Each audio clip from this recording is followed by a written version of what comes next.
লাফিয়ে বাড়ছে রেমিটেন্স। যমুনা টিভির এই সংবাদ। আমরা কিন্তু প্রবাসীরা আমাদের কথা রেখেছিলাম। আমরা যে আমার দেশের ছাত্র জনতার পাশে ছিলাম, এটাই তার একটা প্রমাণ।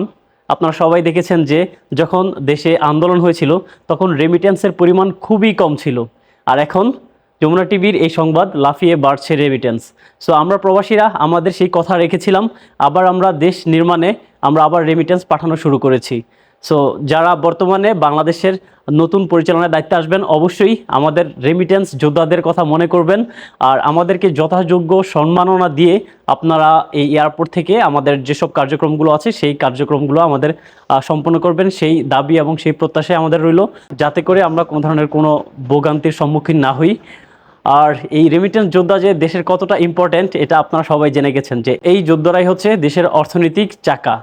এই চাকা যদি সচল রাখতে চান তাহলে সেই চাকার প্রতি অবশ্যই দরদ এবং মায়া দেখাবেন।